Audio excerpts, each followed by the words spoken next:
over 2,000 students involved.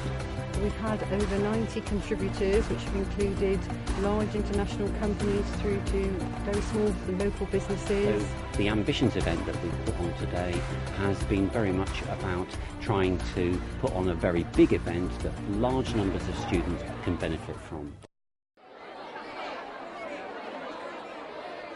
My name's Andy, I work for John Lewis and I'm a learning and development coach. What that is all about is supporting partners all around the branch with their learning and their development. There's lots and lots of jobs within John Lewis. We obviously have selling assistants on the shop floor, we also have management too. My one piece of advice to a young person to further their career is to have energy and enthusiasm, really important. Never underestimate the power of a smile at an interview. We all very nicely welcomed you this morning, and achoo, achoo, and then I shake hands with you. So I'd like you to come and see whether you've got any germs on your hands by putting them here in our special light box machine. Come and see if your hands are dirty. Just very, very slowly undo it. And listen very slowly. Not too fast. Then what you'll hear is, boom, boom, boom, boom, boom, and then it drops. What we really hoped would happen is that the students who've taken part in the event will actually get a better understanding of what work is about in relation to the workshops that they've chosen to take part in. So who really wants to get into television here? Perhaps it's a good idea if Pete and I tell you how we got into the TV business. At your age, I hadn't a clue what I wanted to do. It took me 10 years of working most weekends, I would say, late nights, trying to get into a position where I could work with David Attenborough. That was my dream. Years later, I found myself living in the middle of penguin colonies in Antarctica.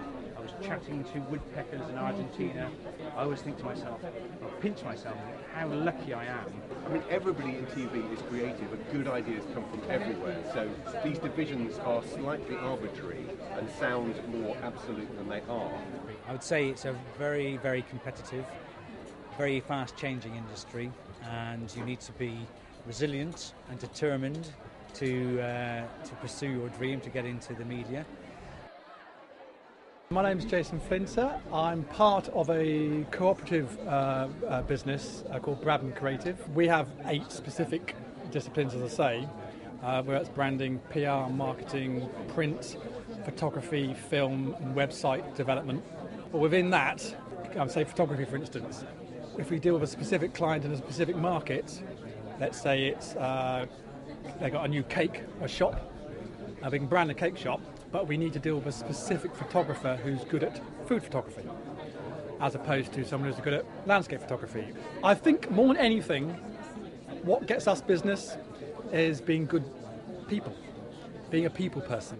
Because I've got a degree, that gave me better opportunities, not saying it's essential, just being good at what you do, having a good portfolio.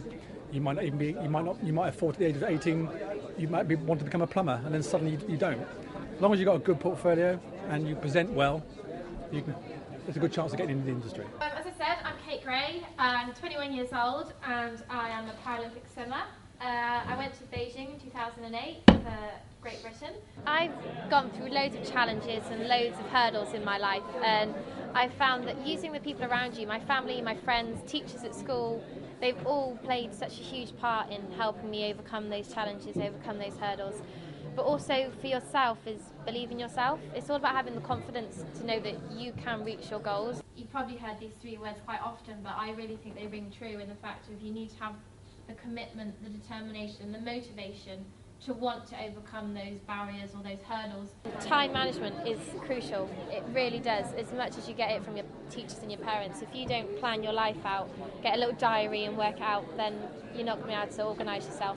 But also just taking responsibility and allowing time for everything. I'm not saying don't go out or don't see your friends, because that's such an important part, but it's just allocating a certain amount of time to each person, and hopefully it'll all work out.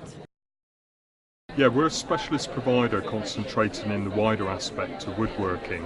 And I think, the industry is a worthwhile industry which has often been undersold and underrepresented, but is a very worthwhile industry to move into.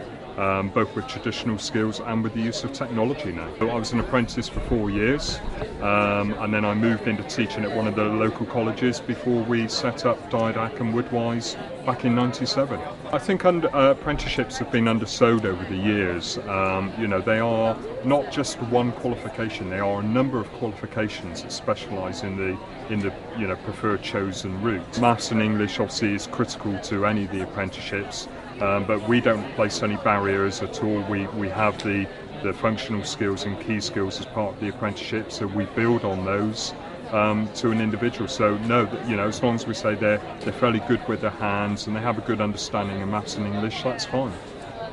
I'm a neighbourhood beat manager. I work at the university. Come on, my man, what's your name? Yeah, Zav, do you want to come up a sec? Someone else? I have some riot gear here. Just to make you feel a part of this, I'll let you dress in some riot gear initially so we can model it off.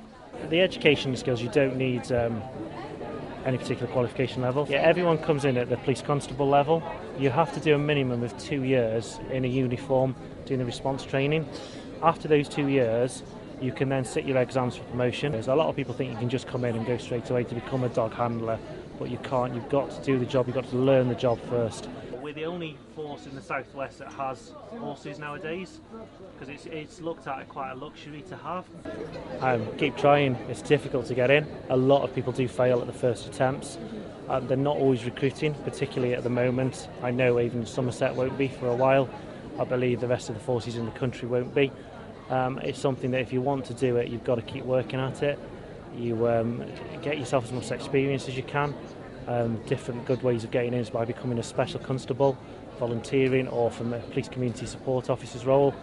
I'm Eric. I'm a first year DG, or trainee as we also call it, and I'm working on structures and more specifically on structural optimization. I think I would try to say, okay, if you're interested in engineering, take your physics and maths seriously in school, but don't forget to also do things outside school, have some hobbies, develop yourself as a person as well.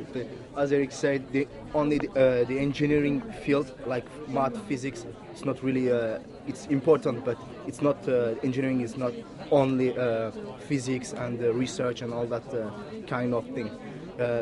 As you said, they need to develop themselves, but as well get just to get involved on some team working aspect.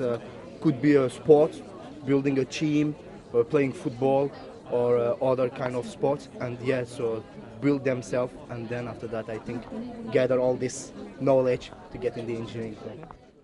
My name's Andy Carter. I'm the sales manager for BOM IT Solutions. Experience pays dividends in any industry anyway, and therefore if you start at an early age you gain the experience, I think, in a certain industry that you will retain with you, and you will develop naturally within that role anyway, as irrespective of the education path you chose to follow. We've obviously spent this morning speaking to a number of students as it is anyway, and one of the things that I think's come out of the conversation that we've had with them was a couple of key things that I've sort of referred to. One was to be passionate about what it is you're doing, enjoy what you're doing, and most importantly, never accept the fact that you can't do it. If you want it bad enough, pursue it.